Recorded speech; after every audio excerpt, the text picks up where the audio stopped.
The very word secrecy is repugnant in a free and open society.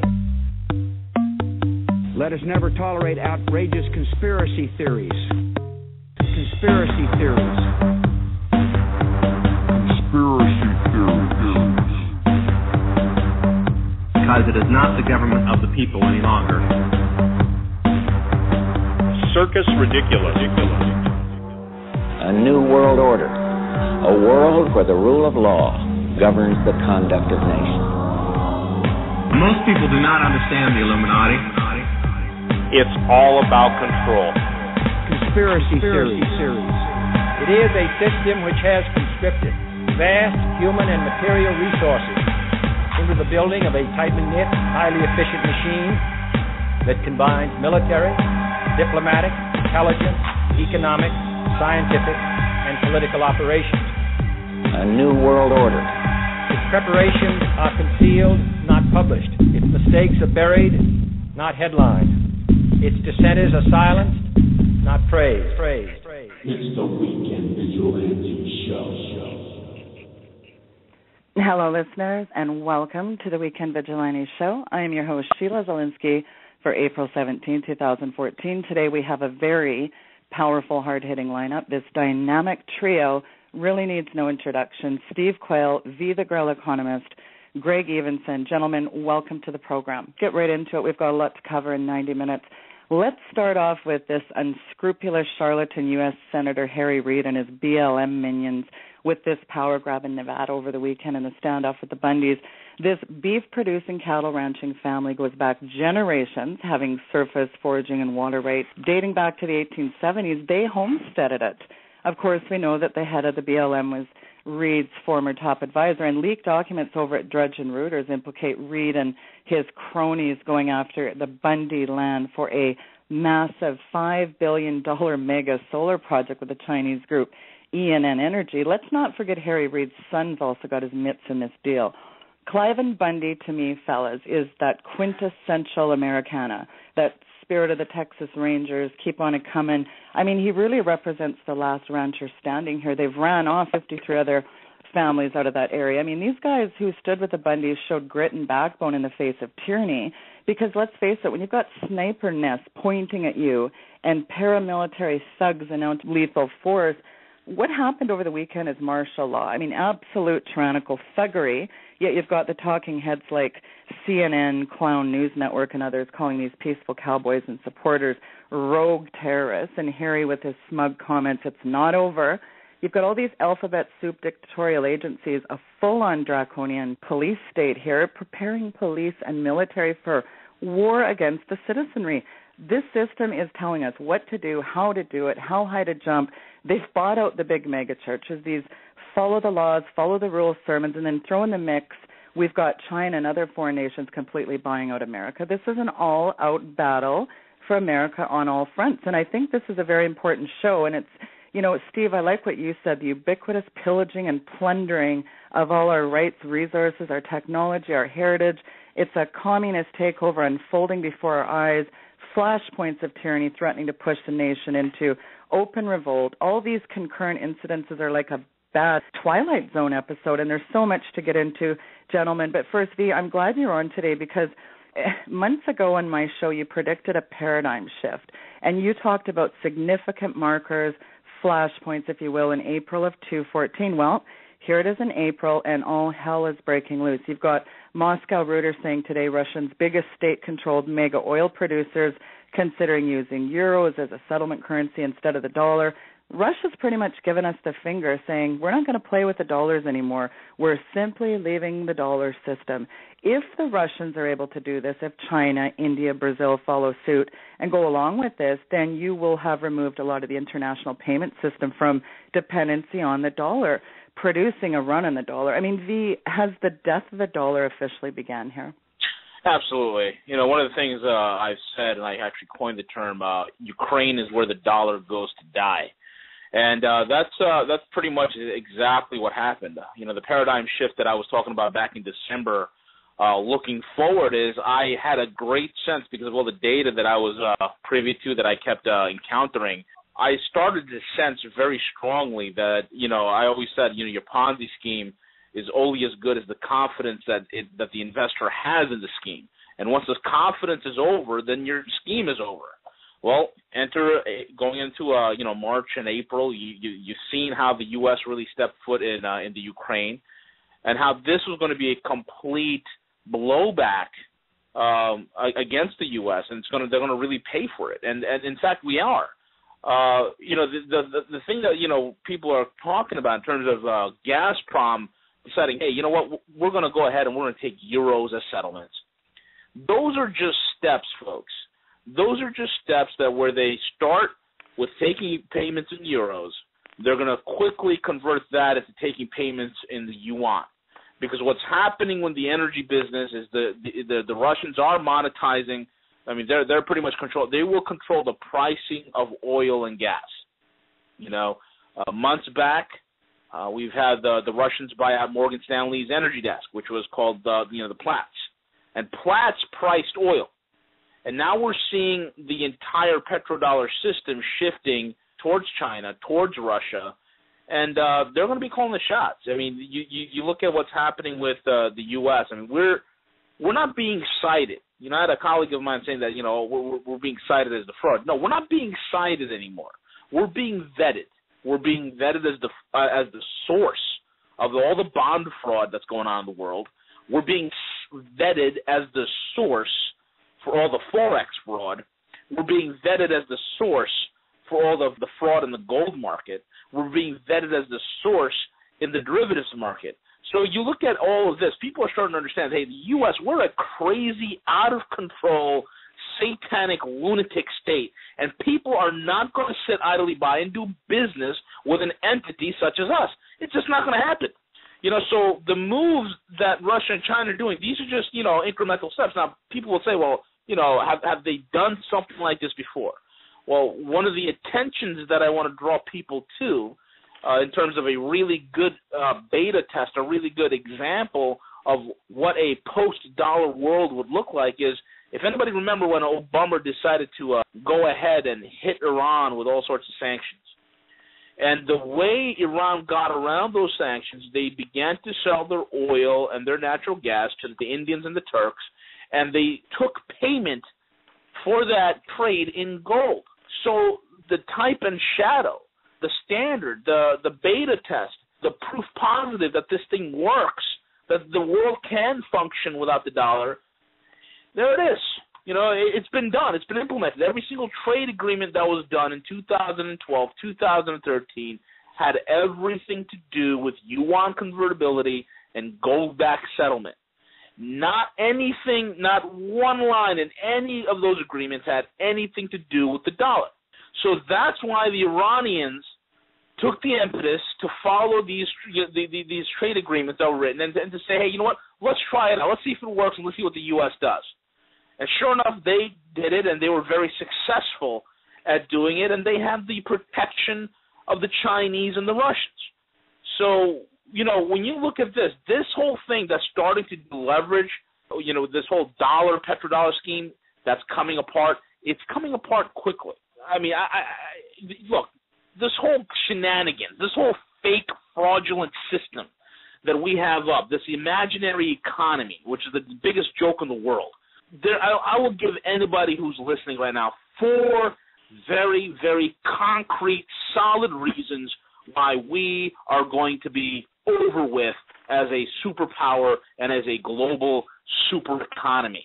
Number one, the biggest reason is we have the unwillingness of the sociopaths that are in government to deal with the biggest solvency issue in world history.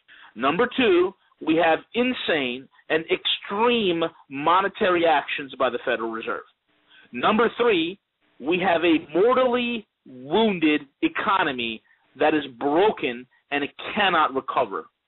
And number four, the biggest thing we're facing, and the biggest thing is really getting acute, it's really getting systemically sick, is the crisis of confidence we have with the dollar.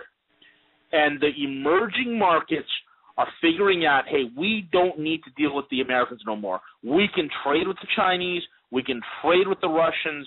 Their economies are more vibrant. You want proof positive of that? There's a reason why Lamborghini sold more cars in China than they did in America. There's a reason why China is now considered the largest car market, folks. They're considered the largest cell phone market, okay, mobile devices. I mean, things of that sort. The paradigm has shifted. All the world needed was an out-of-control, insane America run by a bunch of crazy psychopaths to just ruin the reputation so that people no longer want to do business with us. And that's exactly what's happening. Well, V, as I alluded to with Harry Reid earlier, just springboarding, I mean, he goes traipsing off to China in 2011. He comes back with this partnership with ENN Energy Group. That's 100% owned by the Chinese government. This is a pretty clever scheme to sell off below market valuable land here, mineral water rights to communist China, so they can set up these large investment zones that's American-owned and controlled by communist China corporations, which are only accountable to China's government. Just as we see foreign countries owning toll roads and ports throughout the USA. You know, it's interesting, I think back during the George W. Bush administration, the Chinese were prohibited from buying interest in ports, but of course the Obama administration has reversed that. We continue to borrow $1 trillion from the Chinese. The interest on that is staggering, mounting daily. You've alluded to the fact that this administration shows no end in sight of running deficits and borrowing from the Chinese. I mean, V, has America completely been sold off to the foreign nations here? Absolutely. I mean, one thing people got to realize this. There's an old saying in the Bible that says the borrower is a servant to the lender. This whole Bundy land grab, this whole industrial zones that are being put up right here in New York and in Iowa, this massive amounts of buying of idle manufacturing that's occurring in Pittsburgh and in Detroit and all over eastern Ohio, these things are basically the Chinese collecting their collateral. They're collecting how else would you sell land on pennies on the dollar? How else would municipalities be willing to fork over idle manufacturing plants pennies on the dollar? Because they're broke. Because the Chinese are here, folks. They're alive and active, and they're here to collect. Right here in Manhattan, you have 60% of commercial real estate or more is owned by the Chinese. I remember this weekend I was over in Little Italy between Mulberry and Elizabeth Street. This is the traditional Little Italy. And it's becoming practically overrun by Chinatown. Yeah. Chinatown is enveloping Little Italy. So this is what's going on. So the thing is, you got to wonder why these politicians are just giving away the entire farm over here. It's because, we're indebted, and they're giving away our land because we're collateral. And that's what it is. And, and then the wording is that, U.S. citizens, you really can't own anything. And they're collecting on all this stuff. So this is what's happening. This is what people have to realize. This is not just a fight. See, this is what people have to understand. If individuals do not stand up and say no and draw a line in the sand like they did with the Bundy thing, but take it a step further, start looking at the puppet masters from behind the curtain, start figuring out who these jokers are, and start getting rid of them, then we've lost not only our nation, we've lost everything we've ever worked for. It's over, folks. Oftentimes I've made an example of all this idle manufacturing that's being bought up here in the U.S., and people say, well, why are they doing that? Why the Chinese are building 100,000-acre China cities, industrial zones? Well, it's simple. When this dollar finally goes bust and we have this global realignment, the return of the gold trade settlement, and some people like to call it the global currency reset, once that goes through, the American worker will be one of the cheapest workforces in the world. In other words, it's going to be your kids that are going to be making Nike tennis shoes in a sweatshop working 16-hour days for the Chinese. So that's what's happening, folks. That's what's happening, really, then. Well, Steve, weigh in on that. Well, first of all, what you're seeing in the whole United States is the rape, pillage, and plunder. I can only put it in pirate terms. You're seeing everything moving from the individual ownership, private property, into the collective. We're seeing the same thing. What V said when he wrote that warning and alert on the Ukraine, people don't understand. The Ukraine was the single most productive area in the entire Soviet Union for feeding everyone else. Yet the Ukraine, what did they do? Stalin forced into effect a mass starvation killing up to 7 million people. It appears that somebody just basically rerouted this entire phone conversation. But let me share this. The collectivization that Harry Reid and the traitors they are, let me just make a positive statement about something. If the casino owners in Las Vegas really understood the people that are selling them out, they could now understand why their revenues are down. Whether it's Steve Wynn or Adelson or any of those guys, the bottom line is what has happened is secret deals have been made. And that's what V meant by saying, look at the puppet masters behind the curtain. And the puppet masters are pulling the strings. So what you're seeing in Agenda 21, what you're seeing in all of the United Nations nonsense, that's what United Nothingness, but they're going to be the force to reckon with. The point is you're seeing everything that has been America's greatness, and if you will, gave bragging rights. V will tell you this. When you get into a certain level of income, and I'm talking the billionaires, or the people once they get past 500 million, they consider themselves pretty wise, the money is secondary to the power. And so what you've got now, you've got the ultimate power financially, and I'm saying this, it's China. V and I have laid out multiple stories and presented multiple reasons why China is the largest gold holder in the world.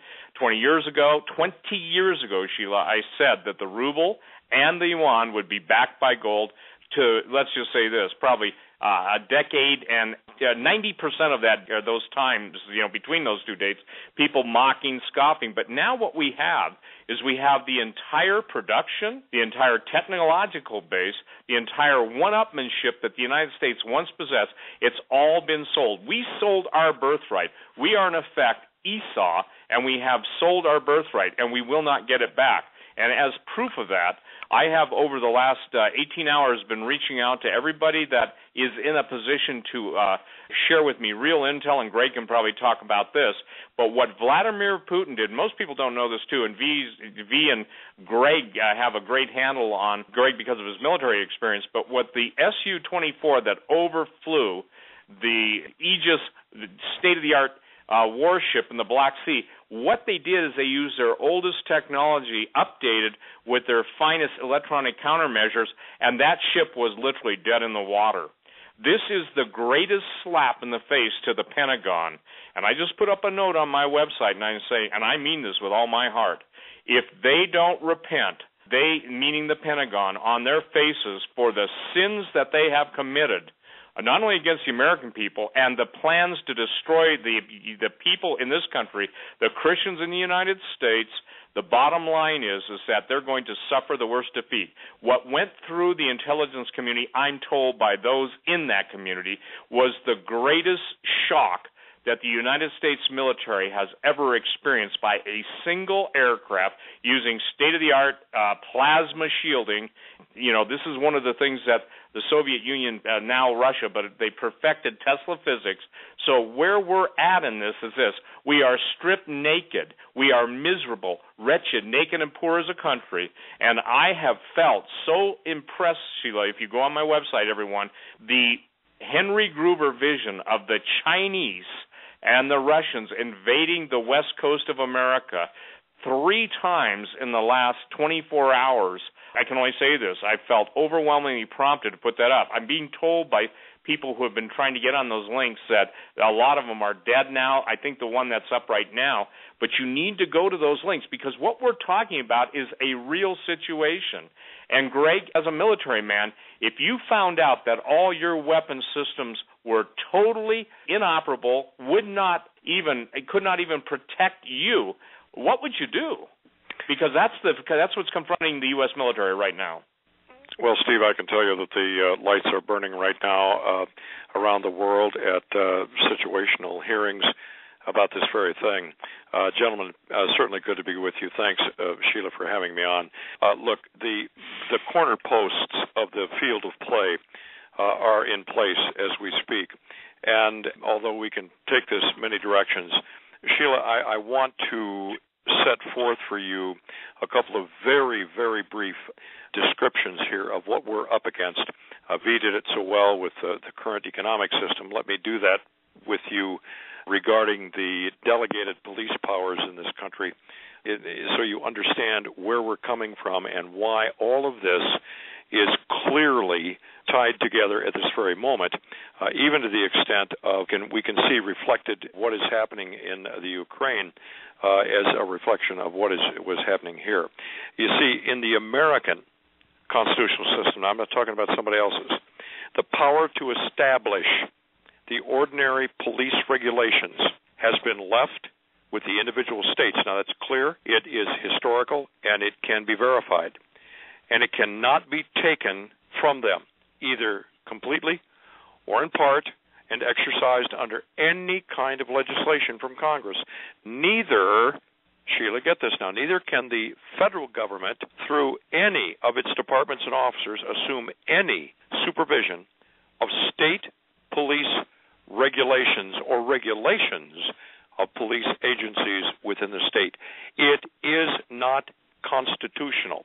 It is not legal. They overstepped their boundary, and I don't wish to take it now at this particular moment back to Nevada, but you have the consummate Don. The mafia could be proud of a leader like Harry Reid. And I explained off air, he had to have this relationship with the Chinese so he could have an endless supply of chopsticks, so that when he comes up against real Americans like you saw in Nevada, he's got something to stick in his britches and prop up his manhood. This is really a systematic destruction of the remnants of anything that could be considered to be a republic of this nation. Look, the separation of government from the people, and this is at the heart of what I can contribute tonight. This widening of the gap, if you will, has taken place so gradually and so incredibly that each step is disguised as a temporary emergency measure or associated with true patriotic allegiance in some cases or with other social issues. And all the crises and all of these so-called reforms by government forced on the people have so occupied the people that they didn't see what was really happening underneath, that the whole process of government is growing and growing and growing, and regulation and police-state tyranny as the ultimate result of people that must be controlled, and that is the operative word here, money, power, and control, but I think control is the one we're seeing now. And because of that, you had the government test the water. That's what they did in Nevada. It's not over, as Harry Reid said, but it's not over because he's wearing his dark glasses and pretending to be somebody important, squeaky voice little moron. What he is just one more cog in the federal machine that wants to take us. And we must step in and say, no, this is the end of it. And that's kind of my editorial comment, Sheila, but there's far more to come tonight that interplays with all of this. Well, as you were talking, I think of the Lexington Minuteman. I think of retreating not being an option for the colonists, and I think of men like my grandpa who stormed the beaches of Normandy. They didn't back down, watch their comrades bleed and die in the battlefield. And if one thing boils my blood, Steve, it's the vilification of our incredibly brave veterans. And I think about all we've allowed up till now in this kind of zombified state, and it's heart-wrenching. I mean, what's the tipping point for the citizenry here, Greg and Steve? I mean, how far does this have to go? Are we just going to keep giving up everything without a fight, continuing to bow down to tyranny like a bunch of cowards? Cliven Bundy may have his cattle back, but, I mean, his supporters are saying they're still preparing for imminent threat.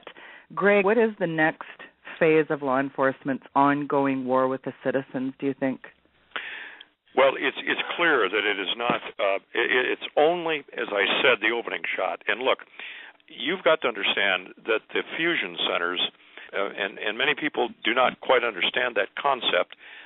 Extremely briefly here, the fusion center is a group of law enforcement people given in a state or in some cases municipalities. There's about 20 of them roughly across the country that have individual city fusion centers. These centers are occupied, run, and really regulated by the government because they want to have some ability to bring everybody together on the same page, a seamless, if you will, dispersal of this police power that I was just talking about.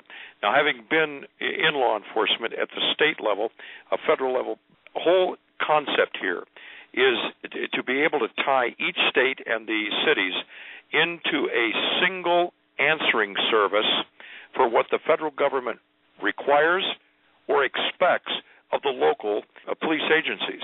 And you see the police, because in the local cities, counties, and the states have taken so much money from the federal government, and that was the allure, that was the trap, that they now can't back out. They sit at the round table, and I mean that literally, in Topeka, Kansas, or Des Moines, Iowa, or wherever it happens to be.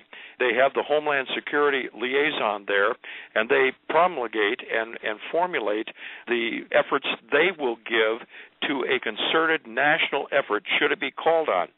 Now, the BLM had no authority to go in and do what they did, all other issues notwithstanding. They had to have some kind of police camouflage, and I mean that in terms of policies, to be able to go in there in the first place. Clearly, the governor of Colorado was hiding under his desk. The local sheriff was too afraid of I think he was afraid of the pressure that was going to be brought down on his head, and so it waited to the very last minute to step in and then become some kind of hero, I think only because Sheriff Mack and some others, Stuart Rhodes and so forth, were there to embolden him and hand him a set of chopsticks. So it really has come down to now what? Yeah. And at the end of the day, I can tell you that the planning sessions, I just had a call this afternoon at 3 o'clock Central Time from a gentleman. I'll discuss what he shared with me later. Steve, you're going to have to look for a patch. He told me about today, Ace of Spades with skull and crossbone in the middle. This has been used many times in many forms, but the slogan that goes with it is never have so many been so fouled by so few. We are at that point that the government will, through its agencies, attempt, unless the states take some courage and tell them to get out, just like that sheriff, as weak as he was, as long-suffering as he was, or as, well, cowardly as he was, it took him a while, but immediately the BLM backed down and left. Now, you've got to ask yourself why that was, because ultimately the authority rests with the county sheriff. So we must look at that, not be thrown off or confused or convinced that the federal government has all of the answers and will always be able to do whatever they want, whenever they want. That is a lie from the pit of hell, and we've accepted it because it's easy to do. And I just have to tell you that people really, when it comes down to it, and then, Steve, I'll let you take it here, but I want to close my little statement here with this. Please understand this. Most human beings only think that they want freedom. In truth, they yearn for the bondage of social order, rigid laws, materialism, banks, and other so-called freedoms.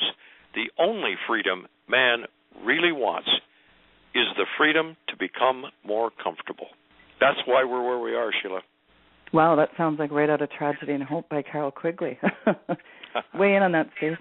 Well, I absolutely concur with what Greg is saying, but on a bigger level, I don't want to dismiss this because I'm going to bring V in on this. One of his jobs, and V, I'm going to bring you right in, as a defense analyst, when you're an analyst and you're talking about investing in aerospace and different weapons contractors, you have to learn the systems and why Raytheon is better than Raphael, or whether you're dealing with Boeing versus Aerospatiale. I'm just using some rough examples.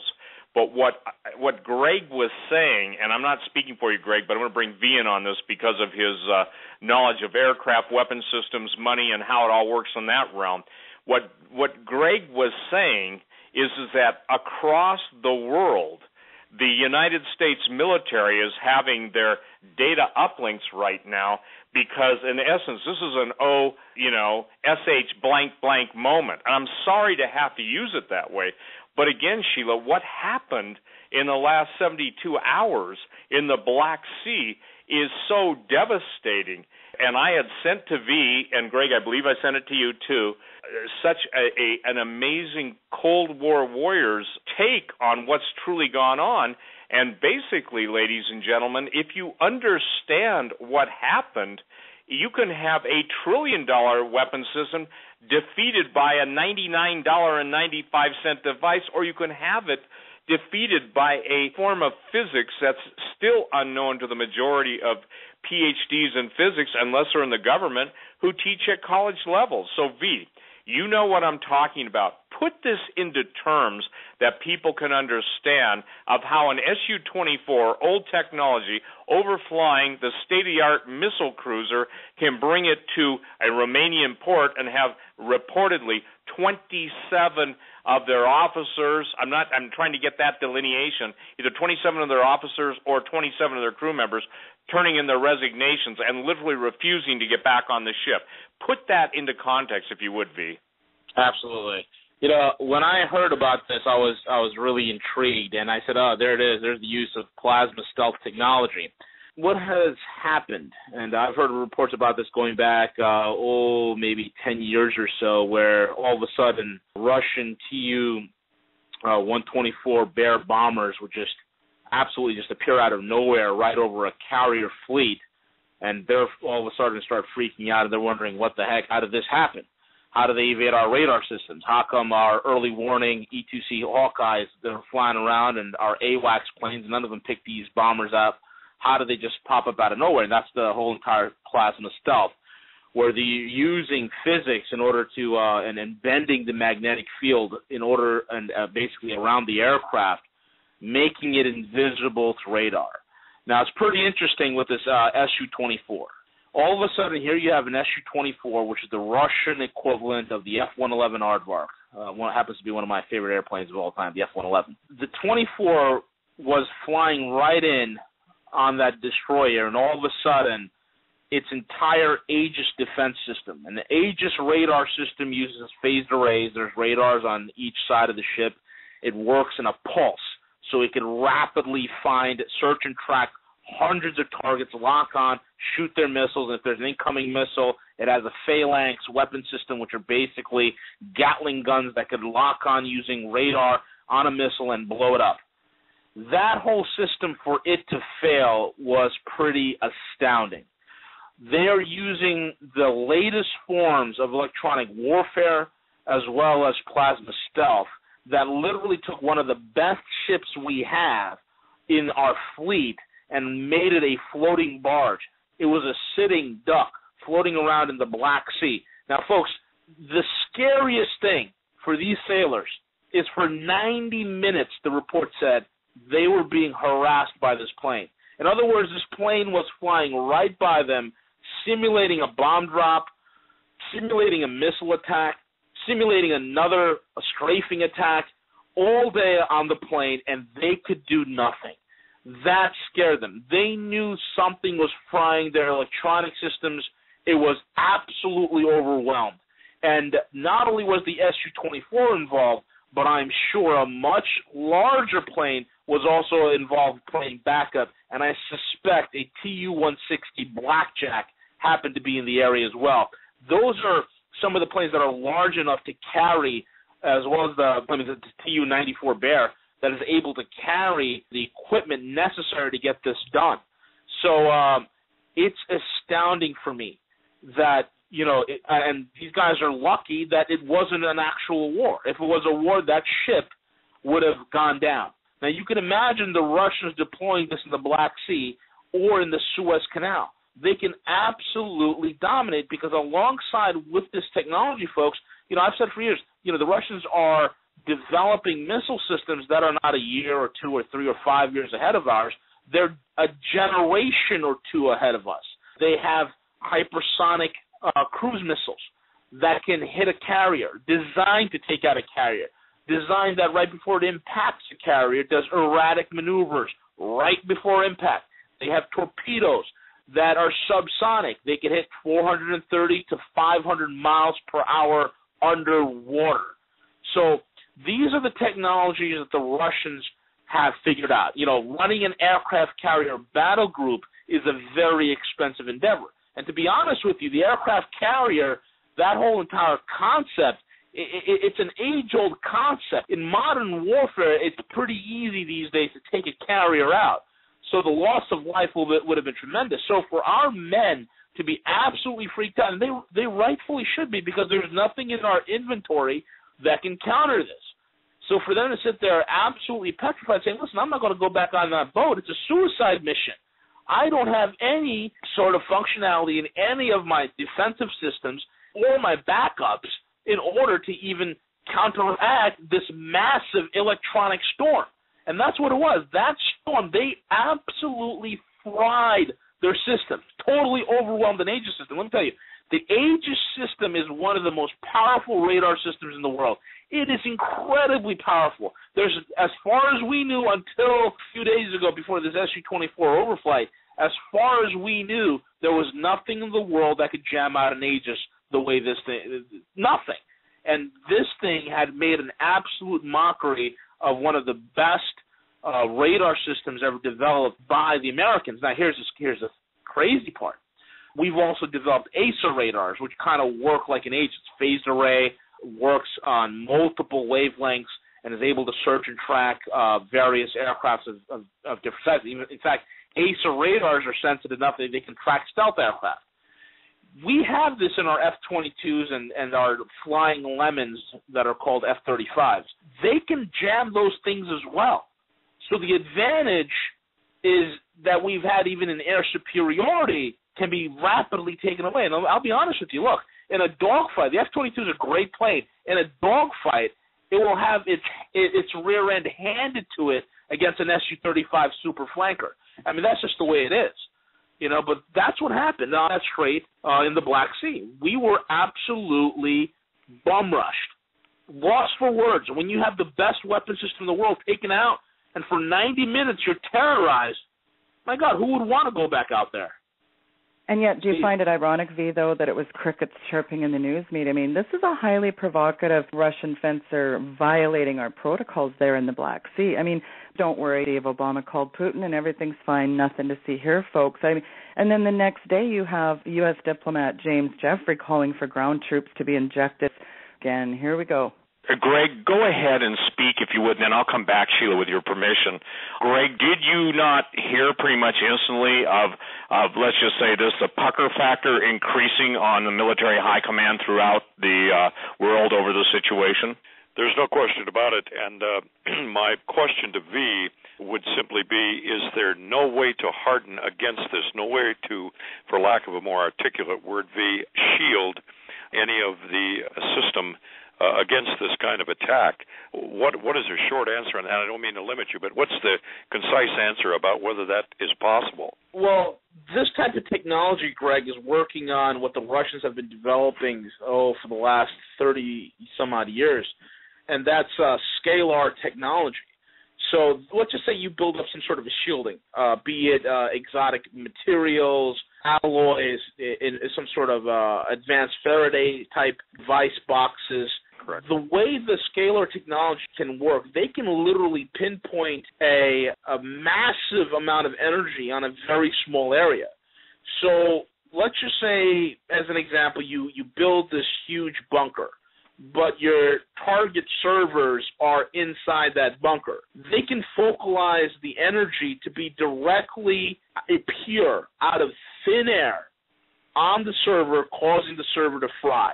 So they don't even need to have to pass through the walls, alloys or high-end composites. They can literally come out of thin air and fry a server, and that's the power of scalar technology, and that's what Tesla was developing. So we don't have a shield against this in the traditional sense. And, you know, if we do have something top secret that they've worked on, that they have out that's a counter to this, it's not, you know, in wide production that it's, you know, it's really not going to make a difference in the battlefield. Because this is alarming. You take a cheap 1970s Su-24 fencer and you're able to fly against an Aegis-class destroyer, harassing it. It's just it's unprecedented, and it's scary. I agree with you. And Steve, to answer your question, and I think it is one that begs an answer, is that this really clearly calls for what I would term the second level of dispersal of assets in some cases, depending on where they're located worldwide. And the fallback position is so that time can be spent now trying to assess the damage, what can be done, if anything, in the sense of countermeasures. And during this time, it's why I said to you some time back, sources of information to me from the military has been talking about the rather unusual stockpiling of resources, military resources and capabilities across the country, indeed North America, by the military. For what purpose? To wage war? Perhaps. Defensive issues? Perhaps. To continue national law enforcement? Perhaps. But it could be that they're simply trying to move out of harm's way, at least in the most minor sense, some of the assets that they've had that they suspected might be at risk most clearly. Now, those are anti-aircraft, anti-weapon systems, or anti-ship systems, or whatever they might be here in the country. That fits in. But just let me say, and then I'll conclude this, is that they are definitely, and V, I think you might agree with this, the military at this moment is in a situation they have not faced perhaps ever. They're scared, and they're really looking for some cover right now. Absolutely. And I agree with that, too. And I want to make this clear, everybody, and this is something you must understand. To the degree, and somebody says, you're going to bring God into this, absolutely. God's never not been in this. To the degree that the U.S. military has waged its war against Jesus, to the degree that the U.S. military has punished believers in the Air Force, the Marines, to the degree that the U.S. military has embraced all forms of political correctness, to the degree that they've allowed some of their top commanders and absolute geniuses on the battlefield to be dismissed or forced out for whatever reason, that's basically the taking apart of the U.S. military before your very eyes. Sheila, years ago, and I think it's now 4 years, and I don't mean to mislead anybody, but it was at least at minimum 4 years, maybe 3 years. When I get a strong word from the Lord, I have to wait and wait and wait until he tells me to release it. There have been times I've waited for 20 years to release stuff, so I'm not the most patient person, but I'm striving to be obedient. Listen to this. This is a prophecy. Greg, you've heard this. I don't know if you have, V. This is a specific word. Someone says, well, are you pretending to speak for God? No, I'm just telling you. I heard from the Lord. I spoke it out. To the Pentagon, I am against your plans to make war against my people and my land. Is it a small thing in your eyes for you to make war against me, saith the Lord? You trust in the technology of the fallen ones and the hidden and secret weapons that you believe will keep you safe. Has it not dawned on you that as you study in your war colleges that betrayal and destruction have come from traitors within and armies without? The son of perdition has been a liar since the beginning of time, and as all empires before you have fallen, littering the pages of history, so will yours. Your lives in an instant will flash before you. I think that happened the other day, gentlemen. Repent. Here's the word. Repent and turn away from your evil schemes. Just as Judas sold my son Jesus out for 30 pieces of silver, so have you sold me out. For it is I, the living God, who gave you the victories over your foreign enemies when you sought to preserve that which was just. Are you so deceived and seduced that you cannot see the illuminated ones will ultimately consume you and utterly consume you, and their promises will fail to give you your expected outcome? Now, ladies and gentlemen, that was 4 years ago before the military turned openly against God and against Jesus specifically. You can be anything you want. You can worship anything, worship anyone, but you better not say the name of Jesus. Now, Greg, you asked about the defense against this stuff. There is defenses that are known to ultra black, and if people are familiar with the terms magic and the magi. Under former presidents, there's always been, if you will, a team of the brightest. They're called the Majestic 12. That team, if you will, split into two factions. The good, which were called the Magi, based on, obviously, the New Testament, talking about the birth of Jesus and the three wise men coming from the east to visit him by the Star of Bethlehem at his birth, Jesus, and then the magicians. And so the technology that exists is a transposition technology, and this is not known to me by anything outside of those who live in this world. you can literally jump space, time and space. Most people can't embrace this. And like I said, the reason I don't talk about this, V and Greg and Sheila, is because Jesus said, if I've told you earthly things and you believe me not, how can I tell you heavenly things? So when you're dealing with, in fact, a Tesla shield, a projection of a bubble, and that ship is held in that bubble, and there's no signals that will operate within that bubble, but think about this. You who design that countermeasure can get into that bubble, then it's kind of like pouring honey on your keyboard, and I'm using a real basic and rudimentary illustration. So here's what I want to share with everybody.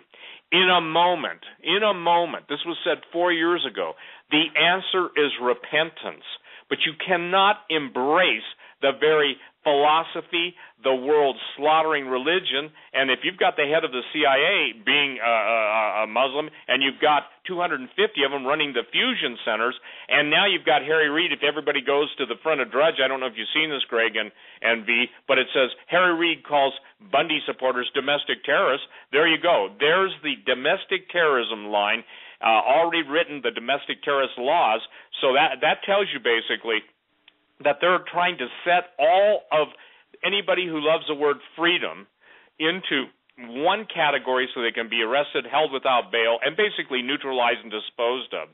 Greg, you've seen the horrors of war. I pray that, V, you haven't, and I certainly haven't. But now we see the horrors, and Sheila, this is what really infuriates me more than anything. And every time God gives me voice, I will mention this.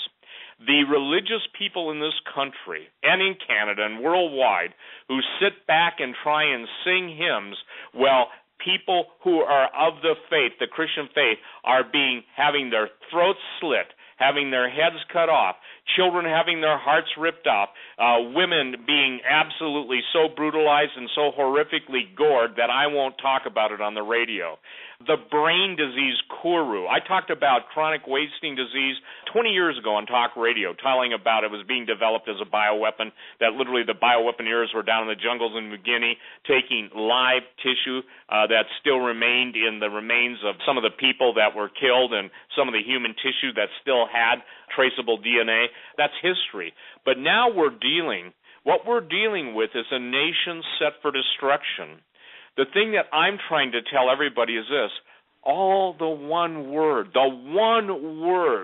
that has been so absolutely not incorporated in the pulpit is repent. You can do any sort of perversion. You can do and I'm talking, you name it, it's done. You can get away with anything, but you better not name the name of Jesus.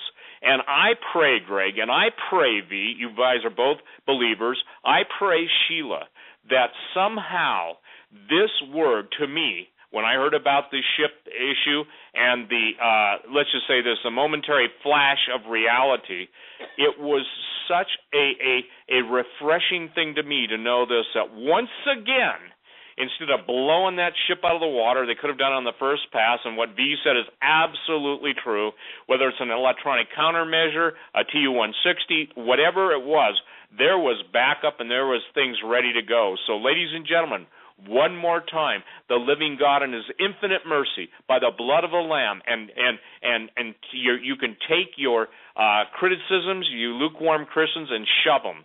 The point is that that's how close we were. Even Drudge, Greg, did you see it? Sheila, did you see it the other day?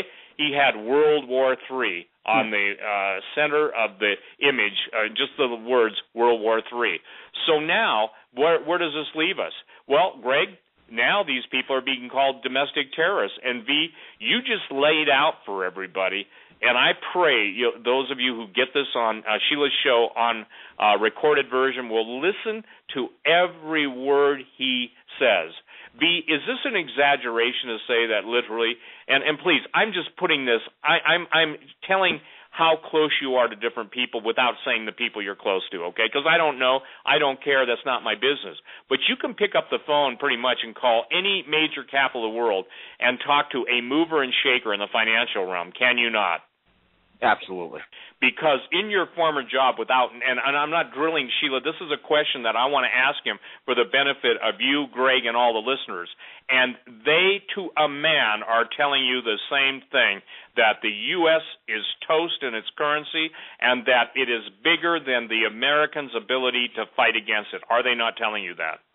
They're absolutely right. And that's exactly what they're telling me, Steve. You know, we are done as a global superpower. The petrodollar scheme is over. Look at the Middle East. The largest trading partner in the Middle East is China, to the tune of $300 billion to OPEC itself. Saudi Arabia's largest trading partner is China. Saudi Arabia, it happens to also be running out of oil. Their largest oil well is producing close to 90% water and 10% oil right now. So they are in need. They are in desperate need of trade and financial help, and China's there to deliver it. And we're seeing this all throughout the world. I mean, look at all the trade unions. No one's talking about RCEP, RCEP, largest trade union ever created. It's taking shape as we talk. It's taking the 10 members of the ASEAN trade bloc and adding them to China, India, South Korea, Japan, surprise, surprise, and New Zealand and Australia. You take that region right there, that trade bloc right there, that massive trade zone, you have 60% of the global GDP. You have over 55% of global trade and over 70% of global manufacturing right there in that region. And, folks, they will be trading amongst themselves without the dollar. I don't know what it is, but that's the one thing that people don't get into their heads. Your currency is viewed as and being vetted as the most toxic asset on the planet. Your currency is being cited as the problem, the biggest problem that is causing the emerging markets and causing them to hemorrhage. It's our currency. It's the dollar. And it's the dollar that these that the movers and shakers and those who create policy in this world and write and pen trade agreements, it's the dollar that they don't want to deal with anymore. So when they don't want to deal with the dollar, the luxury that we've had for so many decades, exporting our inflation, that's a chicken that comes home to roost. And folks, hyperinflation is a specter. And there's a lot of you thinking you're so smart. You think you could play the market and you'll pull out right in time before the whole thing collapses and you'll be a millionaire because you're going to play it up and you're going to play the markets down. Folks, you have no clue. You have no clue. I've been warning people about high-frequency trading for I don't even know how long now. The recent book written by Michael Lewis, it's called Flash Boys. If anybody wants to pick it up and get a crash course, Cliff Notes version of high-frequency trading and what it's like, how that rigs the market. Folks, you stand no chance. You stand no chance. Trade moves faster than you can. So as soon as you hit enter on your E-Trade account, 10,000 trades have been done before your trade even gets to that stock, and it will drive that stock price up or down, manipulated to however way the brokerage sees fit. You're going to get shafted. You stand no chance of that, okay? The whole market is rigged against you. Your currency is dropping dead. Your nation is losing preeminence. Our economy is mortally wounded. Like, what are we not getting here? That's what bewilders me, is I tell people, hey, V, what can I do to escape? Get into precious metals. And there's a disconnect. Nobody gets into precious metals now at $1,300 or $1,400 an ounce. People want to get in when it's $1,900. Well, folks, let me tell you something. The way things are happening right now, you know, there was a time when me and Steve would come on the radio, and it would be one major event every 6 months. And now it's one major event, and it moves from 6 months to every 3 months. Then it goes from 3 months to every 2 months, 2 months to every month. And now it's almost every week there are things happening so quickly. Let me tell you, don't wait around for gold to get up to 1,900. Don't wait around as, maybe it'll go dip lower into 1,100. Folks, it doesn't matter. I'm not going to allow a fraudulent market and a bunch of fraudulent banksters dictate to me the price of a precious metal, number one, and the very metal that's going to be the anchor of international trade. If you don't get involved in this now, you are lost. Your wealth that you've stored up for yourself will be wiped out. And that's something I just can't, I just beat myself over the head, is why don't most Americans get it? We're so paper obsessed. I don't understand that. We all know subconsciously the paper is not safe. We all know you're going to get screwed somehow, but yet you still hold on to it. It's beyond me, and I can't figure it out. Weigh in on that, Steve. Well, again, watching what's taking place, the evidence speaks for itself. And this is I'm serious. I feel like the American investing public, the average guy that V has seen the pillagers totally plunder, in big brokerage firms, they're like a bunch of rats in a Skinner box. They have been taught that unreal is real, that good is bad and bad is good. Kind of like the prophet, that cried out, woe unto them who call evil good and good evil. In other words, turning it upside down. So, Sheila, what I fight in a given day, okay, and I do, is, again, I try, by the grace of God, to give the best counsel I know. And the best counsel I know is this. If you've got the number one leading power in the world economically, being China, and you've got absolutely all the gold that is China's demand now will take up all global gold production for next year. And I just saw that somebody just posted a story on one of the news services that basically now the big investors in this country, U.S., are buying all the gold they can get. It's just like palladium. And what I'm telling people is this. Let me back up a minute. The reason that the richest man in China dumped his entire real estate portfolio was basically to reallocate his assets. He's selling out at the top of a market, and he's going into the market that he sees has the most potential to explode. And V and I kind of had a talk earlier this morning, and we're both kind of just shaking our heads. It's the real estate markets are going to take the biggest hit in the history of the world. How do I know that? Because the smartest people in the world are exiting. Now, you hear stories about $125 million penthouse selling, blah, blah, blah. That's not the average, and that's not even the billionaires. The billionaires are going into commodities. Palladium, Russia can shut the West off to the majority of the palladium supply in a night, and they've done it before. South Africa can be turned into a total upheaval. All you have to do is give the right call to the right communists, and guess what? You've got riots and revolution on demand. Oh, by the way, that's happening in the United States. Here's what I can't understand. I'm going to turn it over to Greg. People have been told and told and told. I've said this publicly, so it's no secret. When there is a gold rush, meaning at $1,800 and $1,900 gold, people then saw that everybody else was doing it, so they wanted to do it too. In other words, the do it was get the gold, get the silver. But yet when we're down at the third dip down, and they say the third time is a charm, and again, the Illuminati and all of their closing prices and everything, they send numerical messages. This isn't doom and gloom. It's just basic reality. How is it that the servants, and we speak to a Christian audience primarily worldwide, how is it that the guy that buried his talent is the one that was rebuked by his Lord? The point that I'm trying to make is this. How is it faithfulness and stewardship to give over all that your life has basically accumulated in your savings, and then trust the biggest group of thieves that have ever lived, and these guys sit around dreaming how to basically just pick your pockets. And I'm not talking about the guys in the pulpit because they only do it on Sunday. The other guys do it every day of the week, okay? But the point is that to get people to take personal responsibility, I think that's one of the biggest failures of the professing evangelical church, because basically they've made the mistake, look at us instead of look at Jesus. And Jesus said, every one of us will give an account. And I got to tell you something. He's serious. Every one of us will give an account. How can anybody help anybody? As an activist for veterans for pretty much 2 decades, I saw it coming. I'm not bragging, but I did. I tried to get other people to come on board. They didn't understand. I went public on the biggest talk radio shows in the United States, whether it was coast to coast or even overseas a couple times. But I couldn't get people to understand what was going to happen with the vilification and the ultimate destruction and the war against the veterans.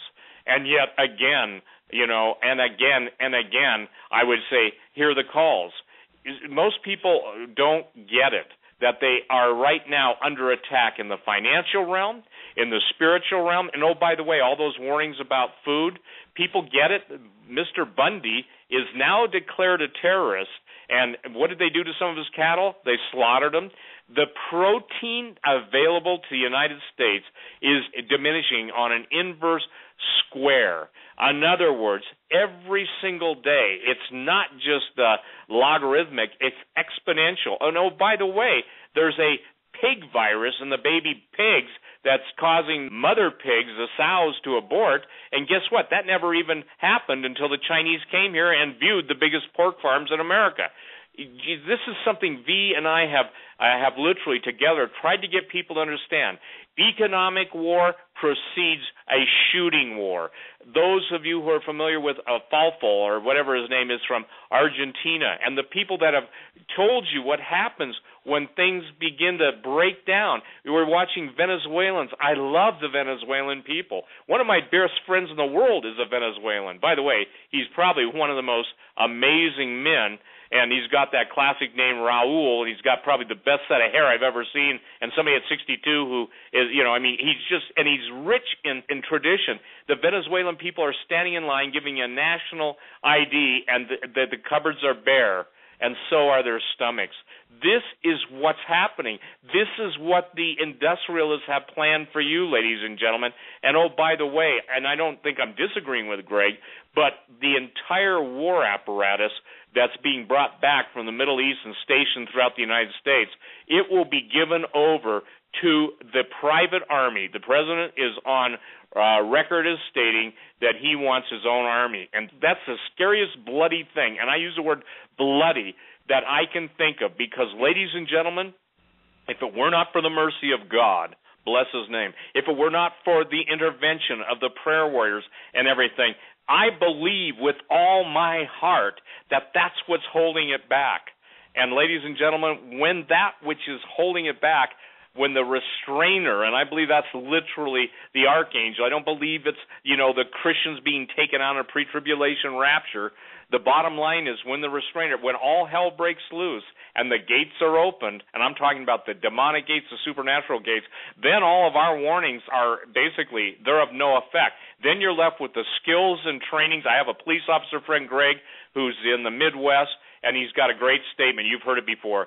The more you train in peace, the less you bleed in war. So I would encourage those of you that are listening to Greg Evensen to consider getting his Castle Defense series. It's on his website, and I'll let Greg give that out, or if you can, take his class. Because, ladies and gentlemen, you just had on the front of Drudge, viewed by 39 million people, you just saw a sinisterly wicked, evil entity who owes his existence to a foreign corporation say that if you disagree with him and his like, you're a domestic terrorist. And notice he's the same guy that voted for the domestic terrorism bill and NDAA 1867. So, Greg, tell people, and I want you, Greg, seriously, I don't want you to do anything against your conscience, but I want you to tell people how you see this playing out. Tell them what total ruthlessness is planned against them. Because I've had people email me, Sheila, V, and Greg, saying, well, they're going to go into the prison camps and be a witness for Jesus, and God will release them at the right time. Well, I think God's released them at the right time, but, not the God of heaven, because I think they're listening to lying spirits. So, Greg, please tell people how this will play out from a military tactics standpoint, and why that outside the grace of God and the determination to stand up. And by the way, Greg, I got to tell you something. You use the chopstick metaphor. Guess what? All those chopsticks are made in China. Can't resist, brother. Can't resist. Yes. You're exactly right, Steve. Look, the final chapter before offensive war internally by any country that I've ever read history about is the demonization of those that opposed the move by the government to overtake the last freedom and liberty. And so naturally, those considered patriots, constitutionalists, however you might label them, are now being demonized, as the Jews were in Germany and Russia, and they're now being demonized again in Russia.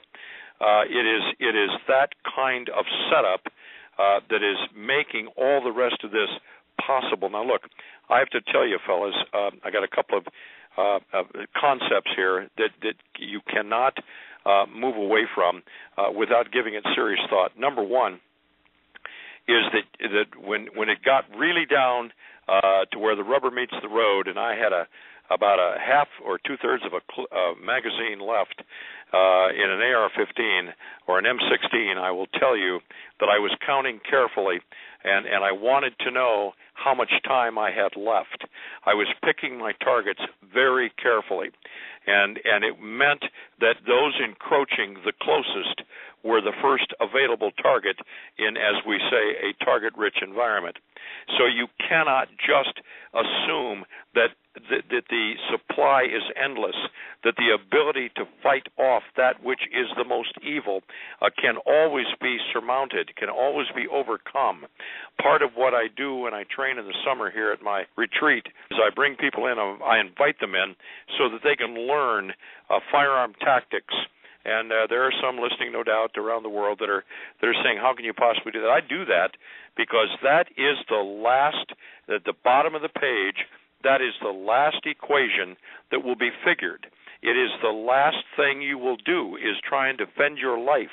How will you do it if you don't have the tools or the knowledge by which to do just that? And I guess I would describe it this way. Although gold and silver are the items that I would have to try and protect what assets I have, I can tell you that I weigh this standard against all other assets. If you can't eat it and you can't shoot it, then you don't need it. At the time when survival becomes paramount, if you do not have those tools, you will not make it through. The government, through its various agencies, are now in the final phase of preparation before the internal war is triggered by Washington or those under the tutelage of the president or a rogue general to finally say no more. The American people have stepped out with the last of their so-called freedoms. They will not have the freedom to go to an ATM. They will not have the freedom to pay their bills. They will not have the freedom to make sure that the mortgage is kept current. They will not have that, as V is so adequately and articulately spoken about. They will not have the ability to spiritually play roulette with their day-to-day activities, as Steve has brought out so wonderfully. And I must tell you that you cannot take one more step without contemplating what is your future as it has been written in the bowels of the Pentagon and in Washington. This is, as I used the term earlier in the broadcast, a seamless effort by those at the governmental level integrating themselves with a worldwide plan of subversion, submission by the people, and subjugation of the people. It is happening as we speak. It is clear. You cannot be awake and taking nourishment and not seeing that this is happening.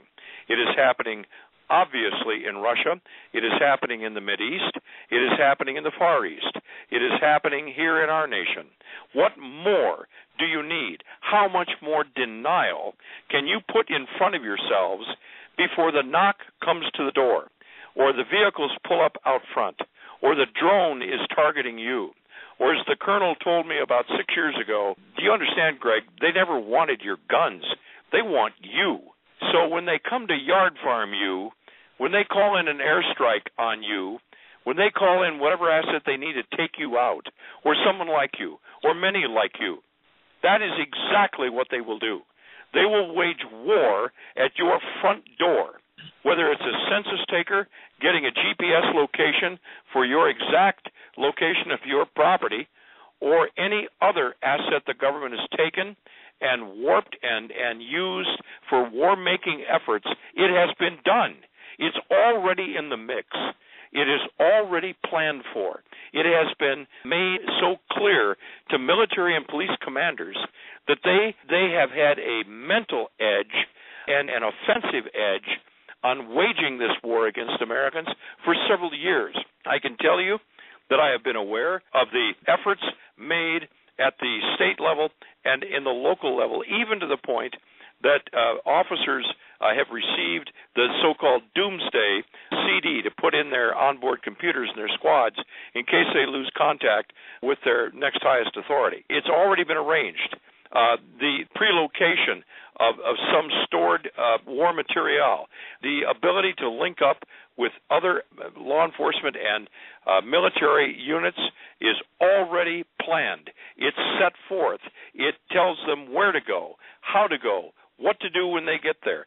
This is an offensive so well planned that short of a nuclear conflagration that might occur either by accident or design, there is very little that will deter the government from carrying through. Now, Steve, I could go on the rest of the show for this, but I think my point has been made. What I want to say here and what I want to stress is, again, and to Sheila's original idea for the focus of this show, is that there is no end to this short of a complete pushback of the schoolyard bully, Harry Reid, if you are listening, or those like you, or those that pretend to be on the side of patriots and constitutionalists, whatever that may be at this point in our history. We are at the front door of a all-out fight. The bully has come, and if we don't push back, we're already defeated. I'm not advocating for it. I'm simply stating the painfully obvious.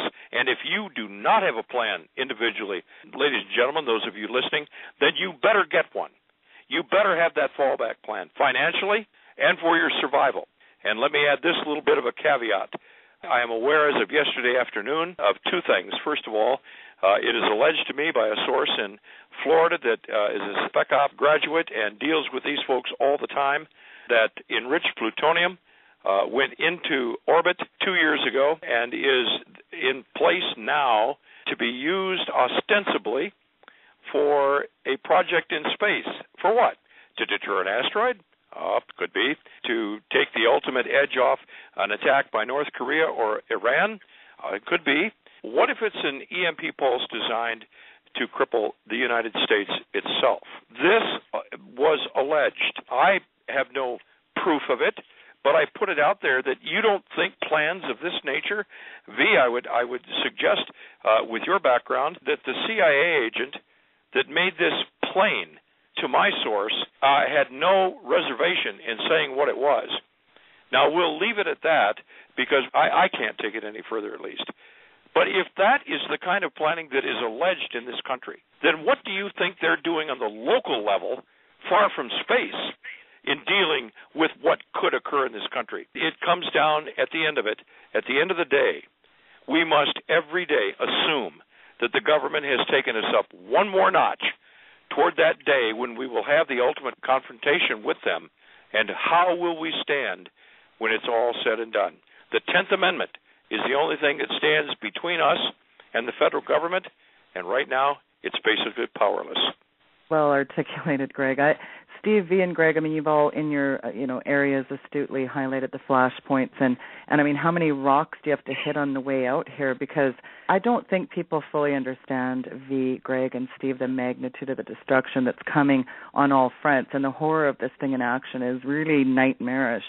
Do people understand the lateness of the hour, do you think, here, Steve? No, and I think that's what causes me, to basically rearrange my forehead on my desk. Now, that's a metaphor. I don't really hit it, on the desk, I usually bounce off walls. I'm just kidding. I try and keep my pathetic attempt at humor, to make my point and just to simmer down a bit. What I'm angry at is the death and destruction of men and women intentionally by a group of assassins who are the veterans. What I'm incredibly upset about is that, again, if you ask yourself this, what do we have to gain? And somebody said, well, you sell books. The reason I sell books or give as many, I try and give as many away as I can possibly give away to people who need them, and that's primarily the veterans because most of them are, not all, but most of them are down on their finances. I'm trying to equip the saints, and that's why, seriously, Sheila, that's what the whole purpose of the Whitestone Conference in Bozeman that's happening in May, the last 2 days of May, the first day of June. It's equipping the saints. There are answers, and I think it's cool. Michael Bennett, who's the head of this thing, basically brought in the different ministries I'm not David Langford. I'm certainly not Greg Evensen, though I wish I had Greg Evensen's skills. I truly mean that as a genuine compliment. I'm certainly not V. I'm not. And see, here's the thing. In the body of Christ, we don't have to compare ourselves to anyone. Jesus never said, look to Greg, look to Steve, look to anybody. He says, look to me. The Holy Spirit says, don't look to anybody else, look to Jesus. And all I'm trying to say is, ladies and gentlemen, and again, I've got to hit this point because this is my sole reason for existence. I love what T.L. Osborne used to say. He said, I live to give. I thrive that Jesus is alive. And those of you who were trained up under Tommy Osborne's ministry, one of the coolest, and serious, if you were to define cool, even in hipster terms, this man was so in love with Jesus, and everything he did was a rhyme filled with not only reason but compassion. I think you can see some of his videos on YouTube. But saying all that, here's where we're at. And I'm going to turn immediately back over to V. Ladies and gentlemen, your time to acquire food is coming to an end because, and I dispute the 19% increase that the government admits to. John Williams at Shadowstat can prove to you that the inflation rate is much higher. V and I talk to people day in and day out, and Greg does too. But you see, here's the deal. Jesus said, where your treasure is, there will your heart be also. And people seem to want to take their life. Every dollar everybody's made, let me put it into calories. If you take what it costs to live and take how many calories it takes to live on a daily basis, you can figure out your dollar cost per calorie earned. And the idea is to decimate. The idea is to emaciate. The idea is to fornicate against you, and I'm saying raping terms in that sense of the word. It's to do everything that they can to steal everything you own, everything you are, your future hopes, your memories that you pass on to your children, your heirlooms. And what an heirloom is interesting, okay? An heirloom is something that someone put value into at a point in your genealogical history. Can I tell you what the greatest irony I know is, Sheila? I hope that every Mormon and every LDS person who is of that persuasion, I'm not endorsing it, by the way, I'm just saying this, the irony is their prophecies talk about the war that's going to be levied against them, and where does the NSA put their number one headquarters for their cerebral cortex? Well, they put it right in the heart of Utah, south of Salt Lake. So what I'm saying, ladies and gentlemen, they've no longer hidden in plain sight. You know, the point being, and why I bring that up is really important, most people look far away and ask how the far away issues can affect them, and they don't even see what's in their backyard.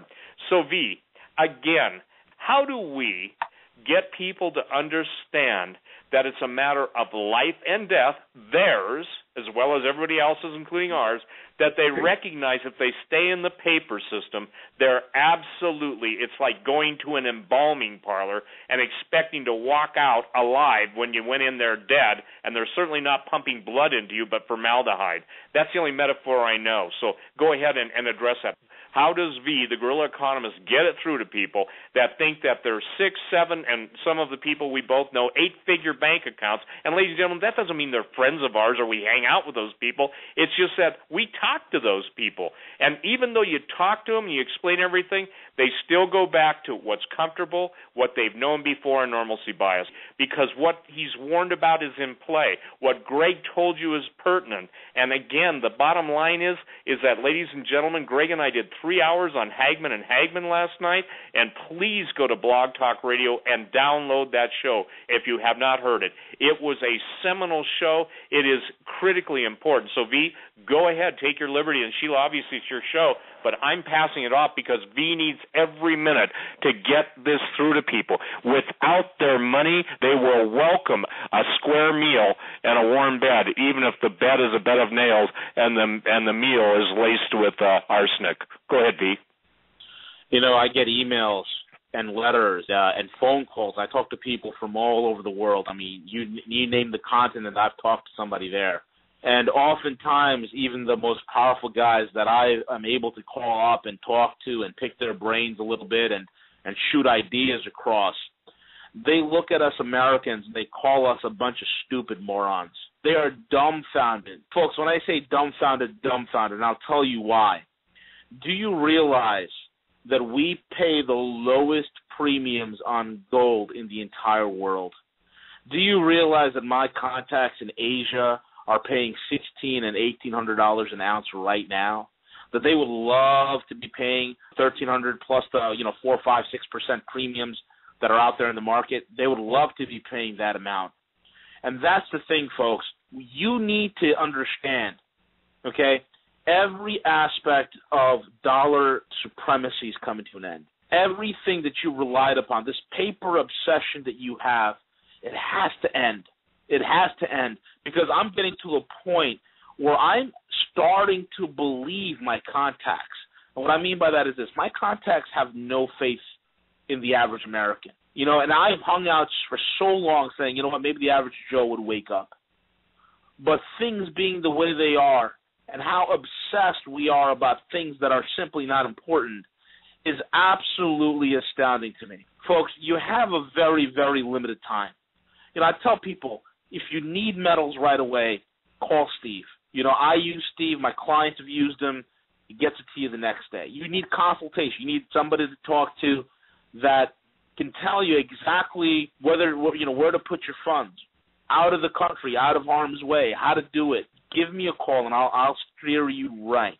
The time is short. Take advantage of it. People that need credit help, contact me. I'm a Wall Street guy who'll wipe the slate clean for you. I'm not talking about debt consolidation. I literally mean wipe the slate clean. So reach out. And reach out to me, to Steve, to Greg, guys that can help you. I mean, the times, I'm telling you right now, the times that we're able to come on the air and talk about this stuff, that window of opportunity is closing. Oftentimes I talk with Steve. I say, Steve, how many more programs do you think we could possibly do? It's really not that much, because the times of us actually coming on the air, that day is fast approaching where that opportunity will no longer be there. And then what do? Folks, wake up. The market is rigged. Your economy is fake. Dollar you hold is toxic. What are you doing? How do you sleep at night? Come on. If you got kids, what are you thinking? Wake up. And that's what I'd like to say to people. Sheila, I'll hand it back to you. Well, you were talking earlier about the triple-headed beast, inflation that is built in the system, the magnitude of the debt. The global financial system is rigged, but it's leveraged more than ever. I was surprised Goldman Sachs lowballed the price of gold. But here's the bottom line here. People do have to wake up, you're right. And V, how can people get in touch with you? And then I'm going to get Greg to give out his website, and I think everybody knows stevequayle.com.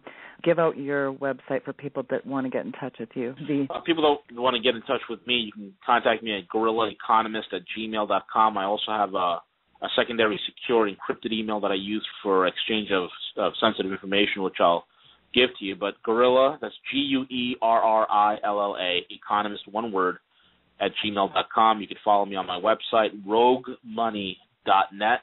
That's roguemoney.net. It's a membership-only site, but you're basically getting the front seat on what's happening around the world economically. Excellent, Greg. And again, as a lawman, a military man, seeing the extirpation of our Constitution, I don't think we've ever seen the acceleration of things on so many fronts. I'm sure you'd agree with that, Greg. You've protected this country for years, and I'm sure you're just shaking your heads at these Twilight Zone headlines. Final comments, Greg, and then please give out your website.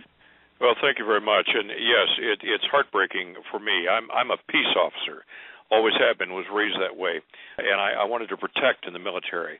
And what I see is war, and the brutalization of the citizens. Cattle are at record highs. Grain crops are going to be increasingly valuable.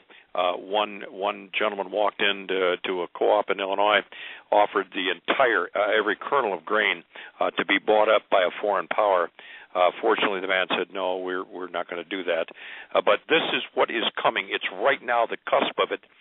This gentleman that talked to me earlier said 2 months. In his idea, it's 2 months before all of this implodes. Folks, if you have questions, I'll be glad to talk to you at Greg at theheartlandusa.com. Now, look, Sheila, I'm the only one in the world, but I'm going to give out my cell phone. I've done it all over. I don't mind taking calls. 906 area 367-0500. Be glad to do what I can for you. Thanks for the opportunity, V. And Steve, thanks so much, Sheila, for letting me be with you tonight. Thanks so much, Greg. And final thoughts, Steve Quayle, last couple minutes. Take it away. Well, again, I'm blessed to know V. I'm blessed to know Greg. I'm blessed to know Pastor Langford. John Kyle from Billings and his lovely wife Linda walked into my office. I'm in Bozeman. They're 120 miles. These are people that will be speaking at the conference. I've never met Russ, but of all the people that I hit it off with instantly, Russ Dizdar and his calling in the world, as all these men's individual calling, is so amazing, Sheila, that I'm looking forward to sitting, shutting up, and learning. And actually, I can do that. These are people that have put their, and all these are men, okay? And I say that. You're a bold woman of God, and I honor you and I bless you. But remember this, that what Greg is saying, he's saying, let God arise in the men of God, and then the enemies of God will be scattered. So many years, I'm going to encourage every female intercessor out there, every woman of God, you guys have held the fort, so to speak. But you need to get off the front lines, and the men of God need to take on the front lines. And I say this, and this isn't, kissing anybody's anything, okay? The point is, if it were not for the women of God praying all these years on their faces with tears streaming down their cheeks, mascara running, and calling out to the Lord God Almighty of heaven, there would be very few men of God, because even Jesus asked the question, when the Lord returns, will he find faith in the earth? My closing sentiments are simply this. All the time I've been on talk radio, I've said, look to Jesus. Don't look to me. People say, I'm one of your followers. I don't have followers. Jesus has followers. I am just one person that God is saying, here's what I planned for your life. And I believe, Sheila, that the 139th Psalm applies to everyone listening to this. There are no insignificant Christians.